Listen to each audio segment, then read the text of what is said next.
topics and opinions expressed in the following show are solely those of the host and their guests and not those of W4CY Radio, its employees, or affiliates.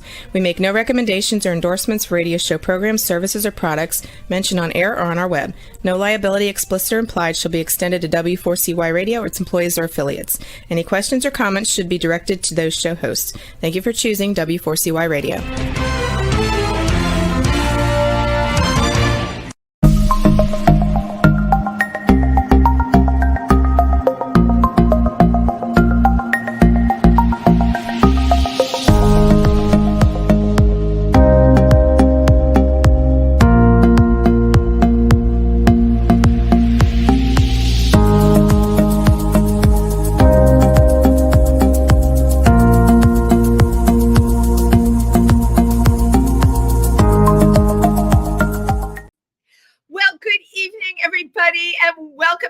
Diversity Talk. I'm sure you're wondering who this strange person is. It is now on Diversity Talk with me tonight. They don't get much stranger than this. Right. And I'm sure a lot of you are looking at that face and saying, oh, I know him. Well, I'd like to introduce you, if you don't know him, to the amazing Tim Moss. Hi. I just wanted to shake things up a little bit tonight on Diversity Talk. And I have a really fun guest. And I thought, what? Bring Tim on for this one because Tim is really fun too. And Tim and I can also tell you all about, since you're listening from all over the country, that we are going to be performing in two different theaters. Tim is in the Johnson Theater. I am in the Cabaret Room at Theater for the New City in New York City. Friday night. It is their downtown festival. They call it the Lower East Side Festival. And my God, this is like so exciting. Yes. It's such a great place to perform at. And I love it. Both Tim and myself and a number of other people that have been on this show that are based out of New York are going to be performing Friday night. So I know it's Memorial Day weekend, but if you had plans to go out of town, change them. And here at least till Saturday, because you'll want to come down on Friday night and see all of us performing at New City. And as a lot of people in Milford, Pennsylvania, where Triversity is based out of, as a lot of people know, I am coming out on Saturday because I have going to be doing this show Friday night. We also had something really great happen in Milford. The proclamation was passed that we now have official Pride Month in June. The Milford Borough. Yeah, that was huge. Wonderful. So, yeah, it you know what it really is, which means, we can do whatever we want and celebrate Pride however we want. There are other areas in Pennsylvania, I don't have to tell you, that have been more challenging, but we've had some where we've passed, and it's great. So a reason to celebrate. And another reason to celebrate tonight is our amazing guests that we have. I call this segment "The Neon Lights Are Bright on Broadway" because when I saw this person's picture, just like his energy and charisma jumped off of the page. He's an Obie Award winner for his performance in the Pulitzer Prize and Tony Award-winning musical "A Strange Loop" by Michael Jackson, which everybody knows. That was, oh God, what it is. Tim, did you get to see it? Yes, it was incredible. Incredible, right? He's got an upcoming cabaret show at Pangea in New York City, where we broadcast our Wednesday afternoon show, If These Walls Could Talk. Plus, Pangea hosts so many incredible performers, as they have done for decades. So our guest is going to be there June 1st and June 2nd. And he has a Juneteenth performance in Provincetown at the Wild. And believe me, working some more. Put your hands together for the one and the only James Jackson Jr. Hi. Hi. Hello. How are you? I'm good. I'm very good. Good. So exciting to have you here tonight. I'm just happy to be here. I've been sitting on a computer all day doing work related things. So this is now I get to sit on a computer but have sitting fun. on a computer. Yeah. Sit on a computer with Wendy and Tim and have the experience of a lifetime. No, No, it was the morning was all about work. So now this is fun. Right. And now is about play. By the way, I have to call this out to you. You have one of the best headshots I've seen. Oh my! In history. Thank you. I mean, just on that headshot alone. Oh. Casting for anything, because it just pulls your whole entire personality out. Thank you. You know, who did the headshot? It's Roberto Araujo, who is an amazing photographer, who I just adore. There are only like two people who have ever taken my photos. Roberto and L. Morgan Lee have taken the best photos of me ever, and I continue to use them because I love them.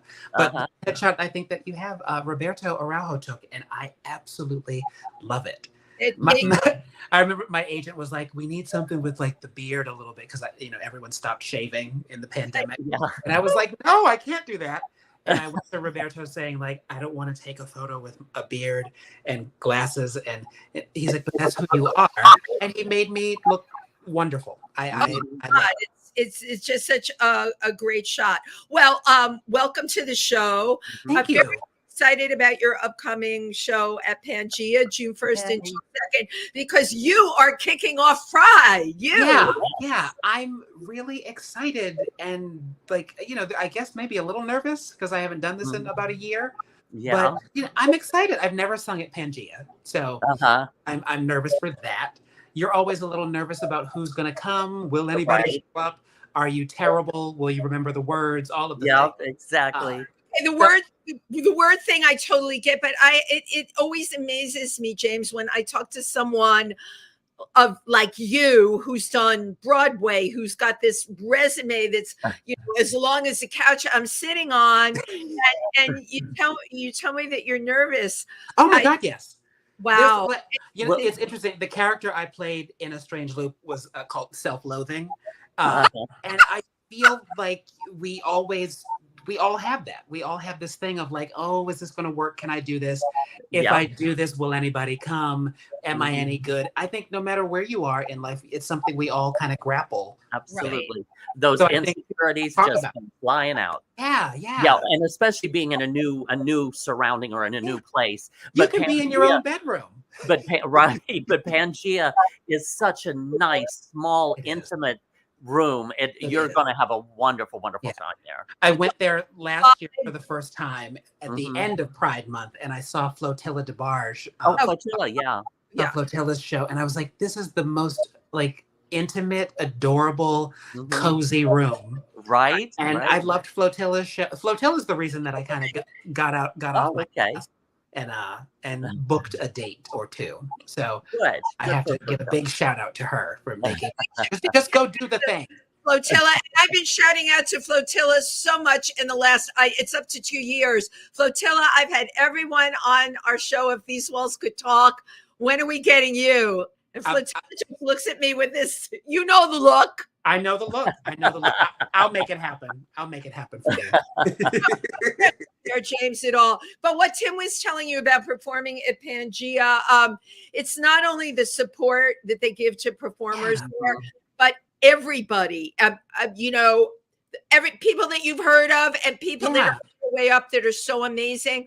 They've graced that stage. That room is a charmed room. And probably what I'm going to say next, it is filled with the spirits of many people that we know that are no longer with us. There's history there. I'm sure you remember Sweetie. Right. Sweetie is still in that room along with a host of others. And now, my husband is in that room too. He left March 19th. His artwork is all on the wall. Yep. Oh. Please pay homage to him June 1st and June 2nd. I will. Alan, please. I will. I love that. Yeah, it is. It's so incredible. So, and I always joke with Stephen and Arnaldo, the owners, but certainly Stephen, that the room is definitely charged. I mean, we feel it. There with the computers because we do a Wednesday afternoon show. There's no one there then. Right. But weird. I've said this to Steve. There's weird electrical things that go on there. It's like since I was in this sort of like I'm very blue and depressed. I don't want to do this state that Flotilla got me out of and got me to book this. And since I have booked it, somehow Pangea comes up in the sphere around me. I learn about people that have played there. I encounter I find an interview on a podcast with someone who's played there. like, how does this all of a sudden, now that I finally said, yeah, this is a spot I will go do. Because And there's energy. Probably depressing you. Mhm. It's an energy. And when Flotilla put you in that sphere, Yeah. energy changed. And of course, Tim and I know about this stuff. It's been a huge shift, and it's really good. You know, I already know that this is something I'm supposed to be doing. Absolutely. Right. Yeah, I've performed my cabaret show there as well. Yay. I've also made a lot of appearances there and different other people's shows, and it's just again, it's such a night for a cabaret. Yeah. It's so nice and intimate, and just you're right there. You're right in the midst of people, and that's my really thing. a wonderful setup. I want to hear the audience breathing. I want to hear, you want to be able to connect. But so we just made this big leap, right? You were on Broadway. You were in A Strange Loop. Yes. You shared with us, you were feeling depressed, right? Yeah. So we're in a different energy sphere. You're going to do your show at Pangea, and you're going to be performing up at Provincetown for Juneteenth, which I think is great. What happened from the time of The Strange Loop that put you in mindset? I think, I worked on A Strange Loop for 13 years. Wow. With, Michael, the writer, a dear friend of mine. And all of us, we were all there for a very long time. Okay, that's huge. So that's huge. And so it's a project that we were also told for so long wouldn't happen. It shouldn't happen. Mm-hmm. It was too everything. It's too Black. It's too gay. It's too out there. It's making fun of the church or something like that. So there was a lot of no met with every step of that show, but it was also such a really important part of our own history. Right. So we kept coming back to work on it. So getting to take that from a few notes in Michael's apartment through 13 years all the way to Pulitzer and Tony Awards and performing at the Tonys was very surreal. Right. It's I cannot believe I still have to kind of did that really just happen? It really happened. And then it's not that you get everything you dream of, but you do start to wonder what else is that all there is. Right. Broadway is a dream of a lot of ours, but is it as neat a dream as we think? It's right. It is. I love that my iPad is doing all of these things. I talk with my hands. How do I make my background do that? I love that. I talk with my hands, and I probably should not have an iPad because now it just does all the things. But I start to wonder, after our time there, was Broadway everything we thought it would be as a child or as a young performer coming to New York? And you start to wonder, what else is there for you to do? What is real? Who are the real friendships? Who are the real collaborators, for sure? And you can question a lot of things. And I think in that time, I also, after this past school year, I've been teaching. I became a professor of theater up in Westchester, and I got to work with some of these really great students for the entire school year. And these young artists they're not where we are. They don't even know how to spell jaded. Right. They're so ready to come out and do everything. I love that. Important that What's that? Most people are not going to hear, and I'm so glad you shared it. You did Broadway, right? Yeah. And that's the thing, right? Broadway, and that's the goal. Broadway. Yes. That's the goal. Broadway. And then you're singing, "Is that all there is to life?" So right. Right. I think what else is there is such an important student set. I think is probably the most valuable thing they can walk away with. Yeah, absolutely. And seeing that every day, seeing these young artists recognize, okay, this guy has done this for the 20 years he's been in New York, and he's here and invested in me. There was this really beautiful, since everything is about collaboration, there was a really beautiful collaboration that started to inspire me. So people like Flotilla, a lot of close people in my life did help me kind of get out of that sort of slump and say, you've been doing this thing other than the theater stuff. You've been doing this cabaret stuff for 13, 14 years. Come on. Yeah. Like, get off the couch. Don't be sad. You know, if you build it, yes, people will come. Believe in yourself. Like, very basic things. But I think when you're questioning a lot of stuff about your own abilities, you can doubt yourself, or that self-loathing guy can show up on your shoulder. Absolutely. And Because, start to bother you. Because for me, especially if I'm working on a large project, like you had worked from a piece of paper and notes on paper up to Broadway, to a Broadway run on this show, and all of a sudden that ends. 13 years. For me, those self-doubts start popping right up, going, oh my God, I'm never going to work again. Am I ever going to work? And it's understandable when you're pushing and pushing and rising and rising and rising, and then it finishes for a fall, to take a mental fall.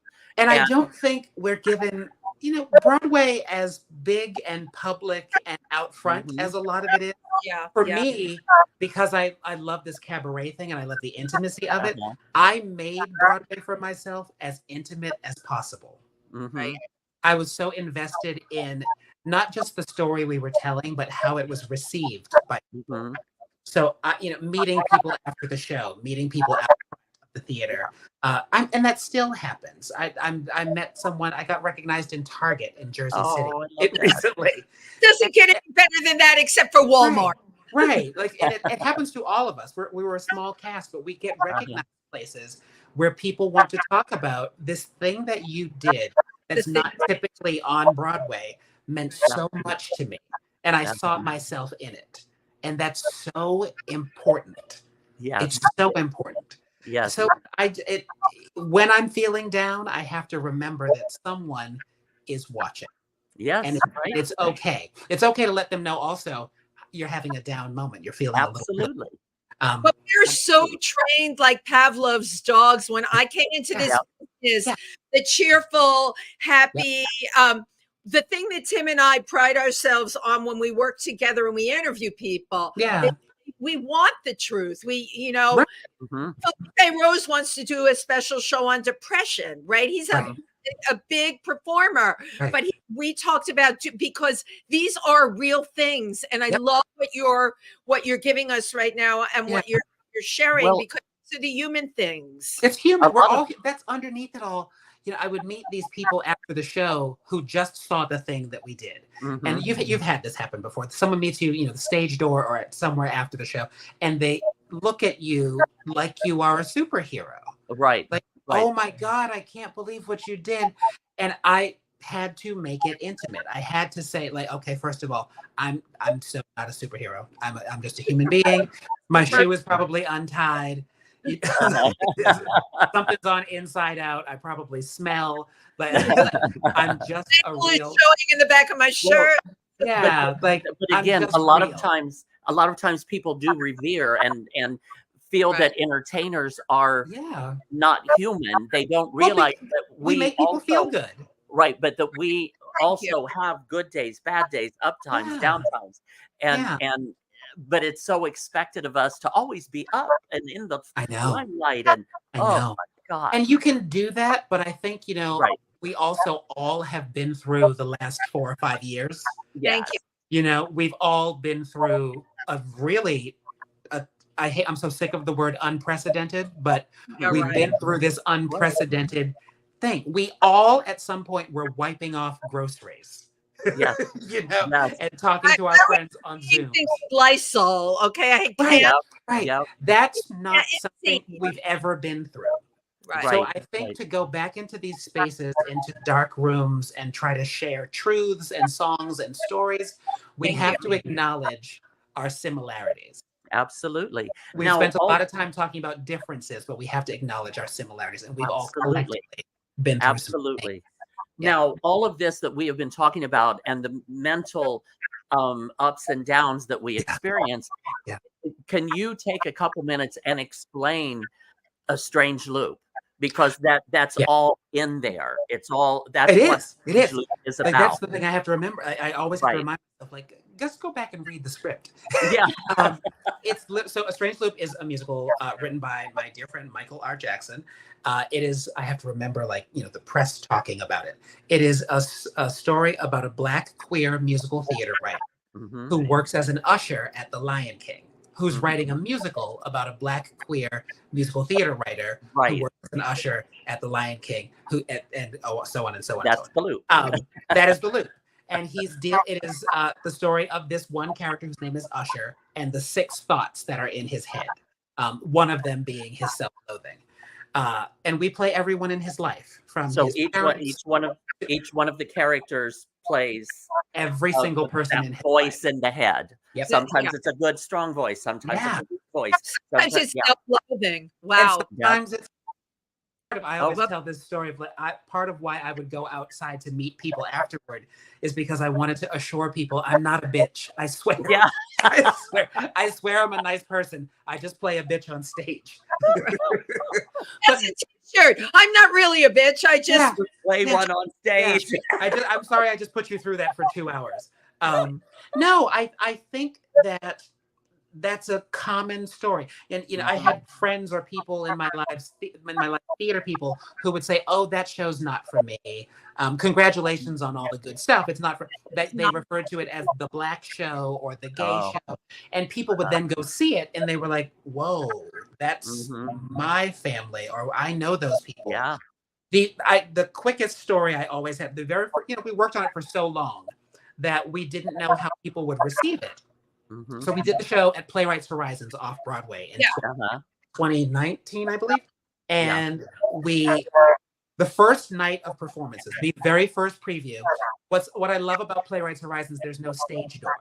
So you have to walk out through the audience. Yeah, right. So I grabbed my friend John Andrew Morrison, who played Thought 4 in the show. He was in the dressing room with me, and I said, I'm not walking out by myself. We just need to get to the subway and we can go home. Because what if they hated us? I know they got up and applauded, but everybody gets up and applauds. What if they hated us? So we linked arms in the dressing room and we walked into the lobby, just our heads down, thinking we could get out to the sidewalk. And we got stopped by 2 older women. They were sisters. They were 2 older Jewish white women, aged 83 and 78. Oh, and they told us their ages. They stopped both of us. They told us their ages. And they said, that was our family. And we said immediately, we were like, no, girl, I don't think that's not about you.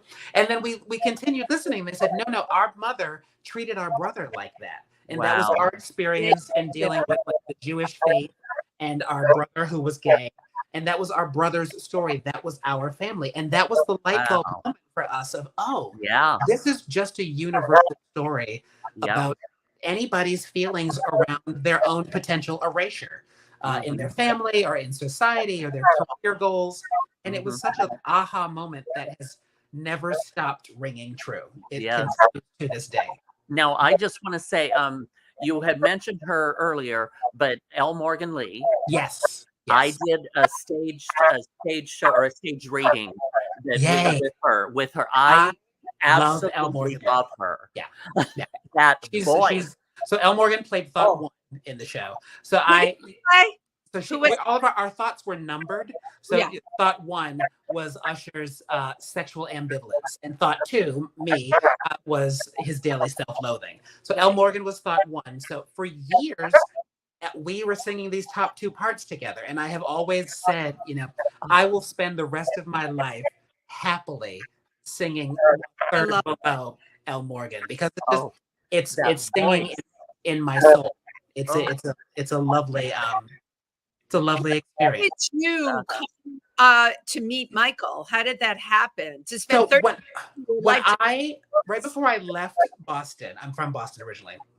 I was working on a production of the Wild Party, the LaCusa version, and it was the regional theater premiere. And there was a woman named Rachel Peters who was in that production, and she was in grad school in Boston. And she said, when you get to New York, you should look me up. You'd love my friend Michael R. Jackson. And I said, all right. So I got to New York and I didn't know anybody. And I said, Rachel, I'm here. Be my friend. And she said, slow down, pump the brakes. I'll see you. You'll end up meeting Michael.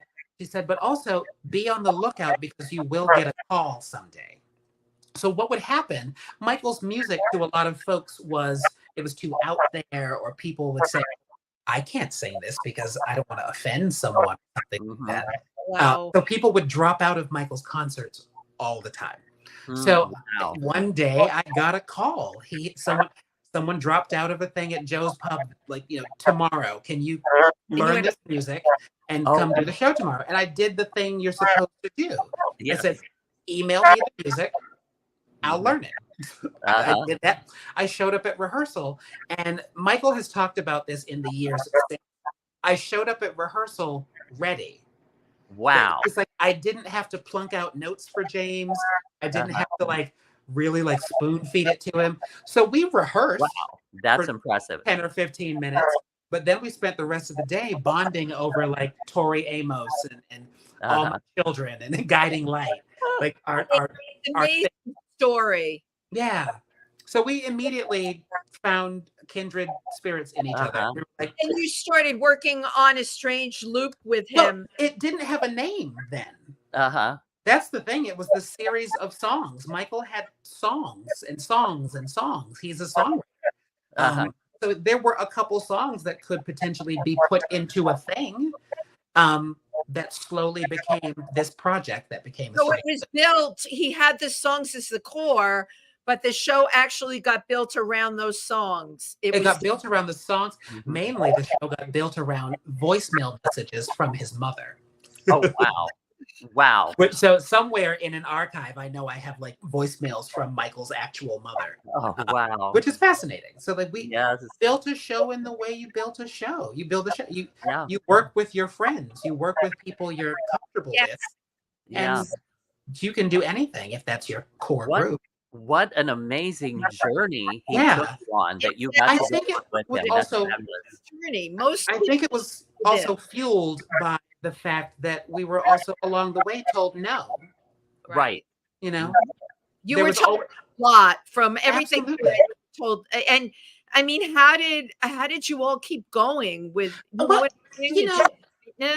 in the same way the show ended up speaking to people, it spoke to us.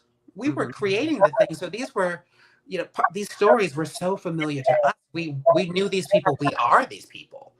So, we would go away from it. And I went on tour and did some things. I did the Radio City Christmas show for a few years. We would go away, but you would always come back and Michael would say hey, I got enough money to pay you guys for a weekend of a workshop to work on 2 or 3 scenes. Or sometimes I don't have any money. Can we work on some songs?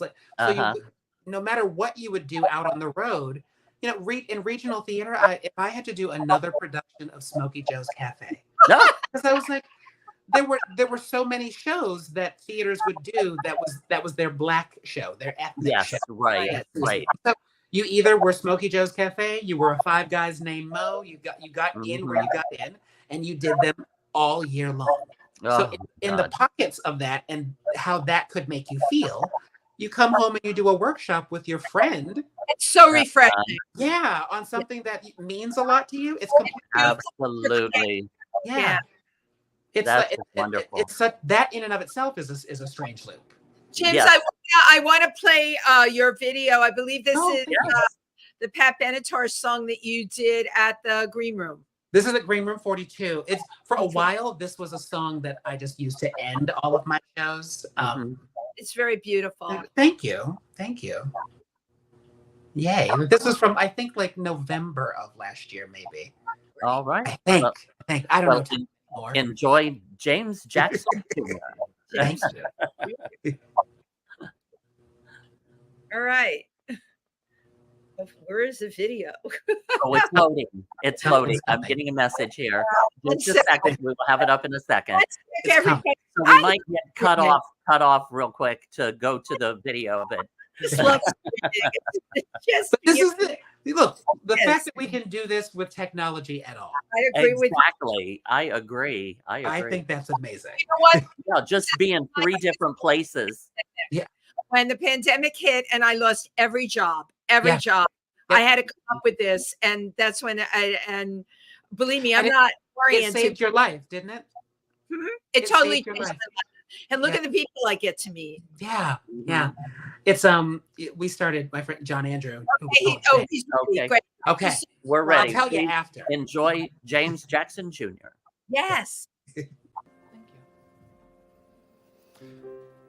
Many times I tried to tell you. Many times I cried alone. I'm always surprised how well you cut my feelings to the bone. Don't wanna leave you, really. I've invested too much time to give you up that easy. To the doubts that complicate your mind. We belong to the light. We belong to the thunder. We belong to the sound of the words we've both fallen under. Whatever we deny or embrace, for worse, for better, yeah, we belong together. Maybe it's a sign of weakness when I don't know what to say. Maybe I wouldn't know what to do with my strength anyway. Do we become a habit? Do we distort the facts? Now there's no looking forward, and there's no turning back. Still you say we belong to the light, we belong to the thunder, yeah. We belong to the sound of the words we've both fallen under. Whoa. Whatever we deny or embrace, for worse, for better, yeah, we belong together.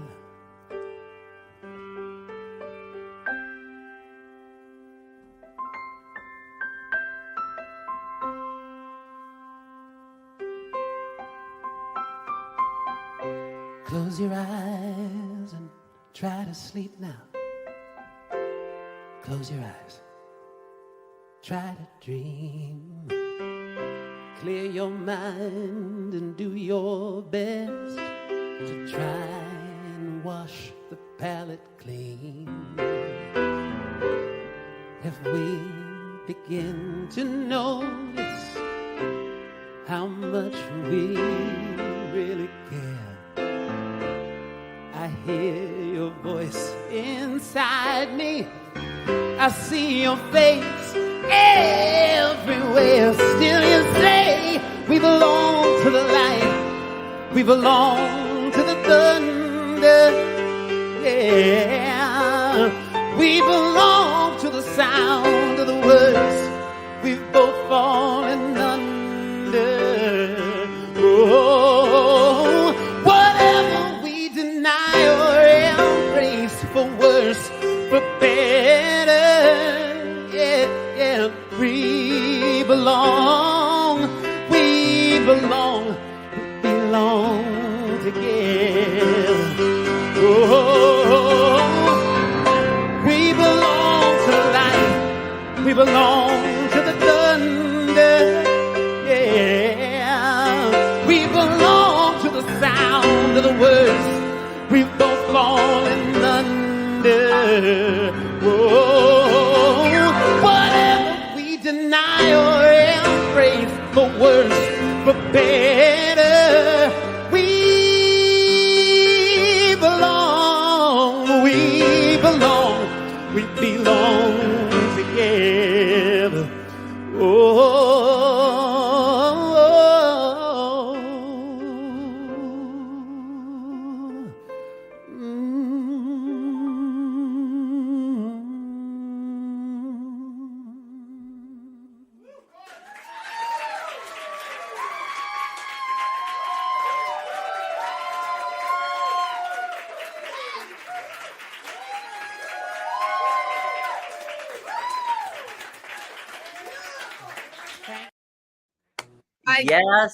Yes, and yes. Thank you. Really, that everything about your voice, the styling. I just normally most of the videos I play on this show are 3 minutes. This was 5, and I've already Really? listened to it 4 times, and I'm like, I couldn't cut it. I couldn't put my head on a pillow if I had that video anywhere. If I had faded out anywhere. Thank you. Firstly, it did not feel like 5 minutes. Right. Secondly, you made that song your own. Thank you. And thirdly, that ring.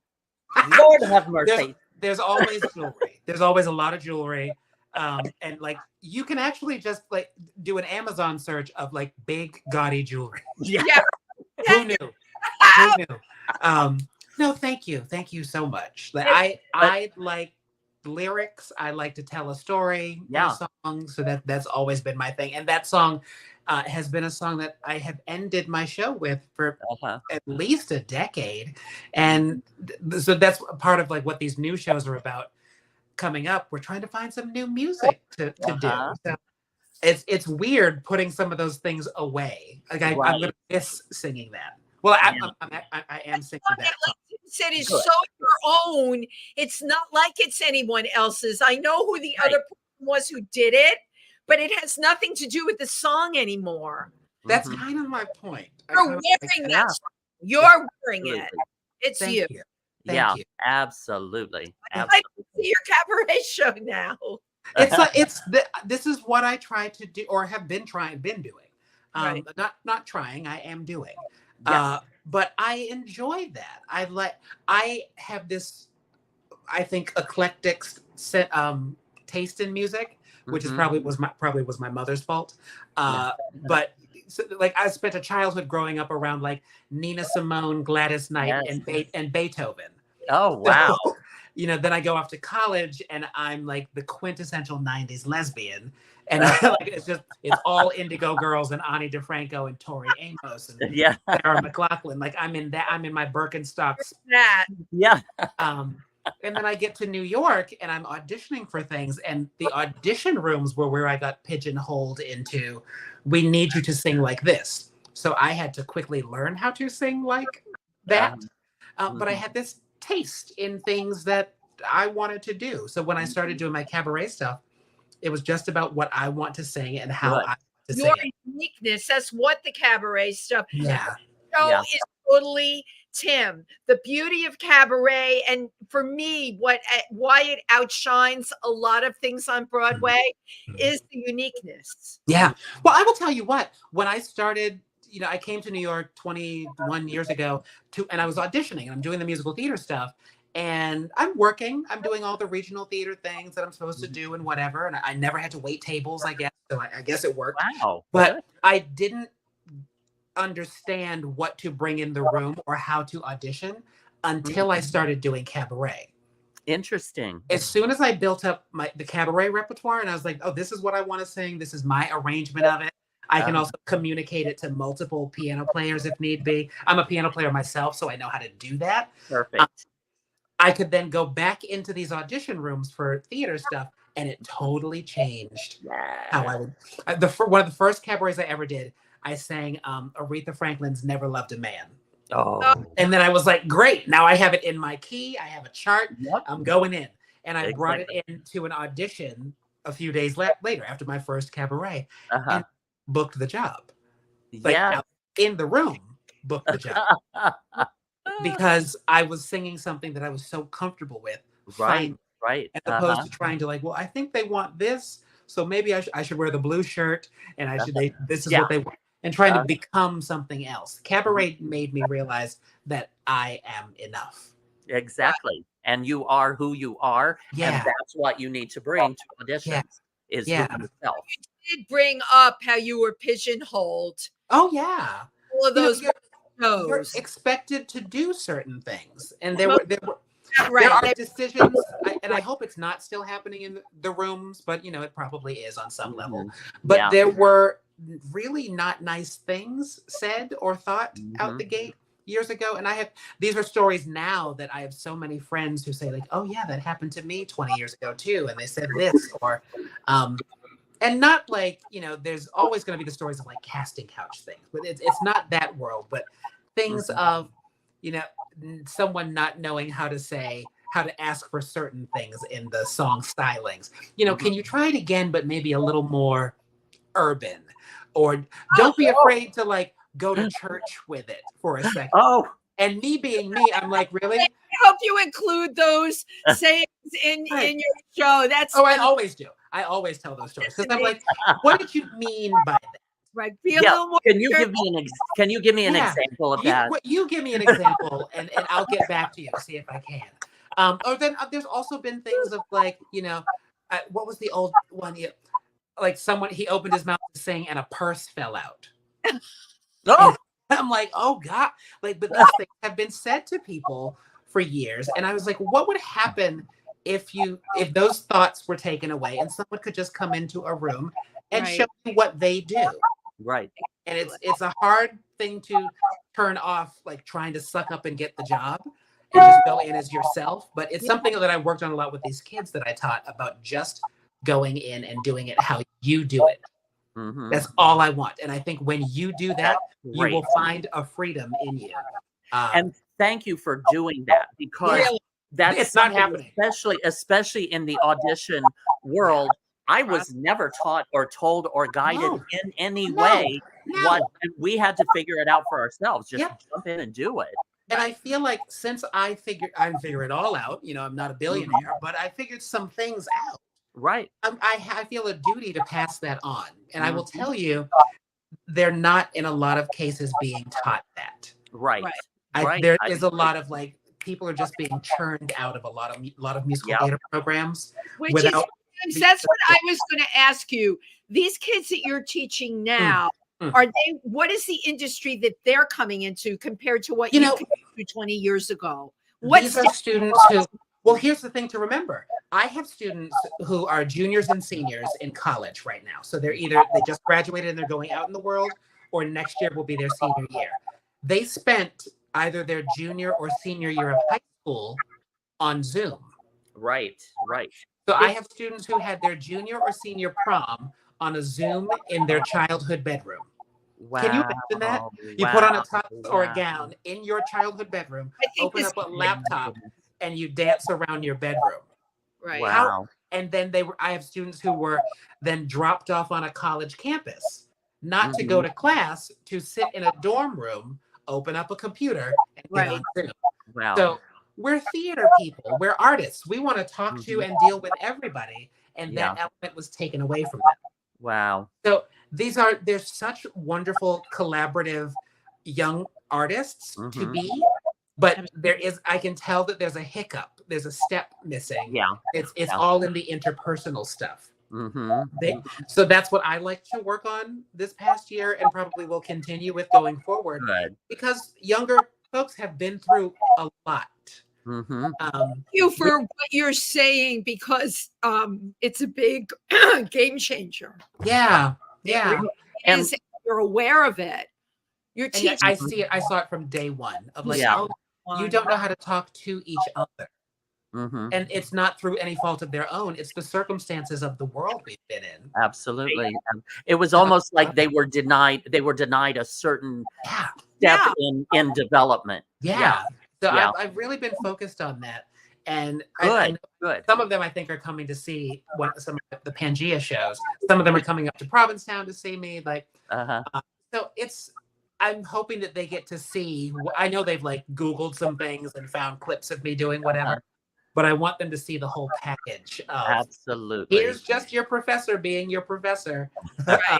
I hope you enjoyed. Now, another part of the what you were just talking about, and one thing that Wendy and I absolutely cannot stand are video auditions. I know. Oh I my know. God. Here's the Because thing. I'm one, I walk into the audition room again myself, and I ask the director, how are you looking? All the things. Right. And he tells me, be angry. I'll give you what you asked for. We're very charming in the room. Right. Yes. So but on a video audition, we don't get any guidance. I miss the room too. I do too. But we also have this damn technology. Mm-hmm. So I don't know what to do with it. In some instances, I'm so glad that I can videotape the one line you want me to say, and send it off to you. So insane, yes. Right. So like, he went that way. Like I'm so glad I didn't have to get dressed up, put pants on, and come into town for that. Take the subway. Yeah. Can you do a sense of urgency? I don't know if we'll ever go back. I don't know if there will ever be a hybrid version of that because we have this technology. I don't want to believe that. I want to believe that it will be hybrid. There's wonderful things internationally that can happen for all right. But we need, all of us need to be back in the room again. In a room. Yeah. There is something. It's one of the things I love about cabaret is hearing a room collectively breathe to just. As a unit. I love that. Well, you won't believe it. Our time is up, but we get to have you again in July. Yes. Yes. And everything we didn't get to talk about tonight, and believe me, we'll do more. Oh my God. I love and adore you, kid. Oh, thank you. Thank you. This has been a lot of fun. A hokey thing I love to do before the show ends. I'm taking these computer pictures. I love it. Everybody look at me and say cheese. Cheese. Cheese. Gorgeous. Thank you. June 1st and June 2nd at Pangea in New York. June 1st is at 9:30 at night. June 2nd is at 7 o'clock at night. Yes. And Pangea is located at 178 2nd Avenue between between 11th and 12th. 11th and 12th, right? Or 11th and 12th. Right. Sorry, Yeah. And it'll be I'm so excited. I'm very excited. I think it's going to be a good time. June is a great month. Good time. James Jackson Jr., thank you from the bottom of my heart. Tim Moss, I always love you to death. Break a leg on Friday night, Tim. You go on before. So hopefully you can run over and see myself and Icavelli and all the other people. Artists, as you know, James Jackson, we all have to support each other. It is about working together. My God, we're a family, and we are the best chosen family ever. Right? There's no one like us. There's no one like us. Thank you, everybody, for tuning in. See you all next week. Thank you so much. Happy Memorial Day. Bye-bye. Bye.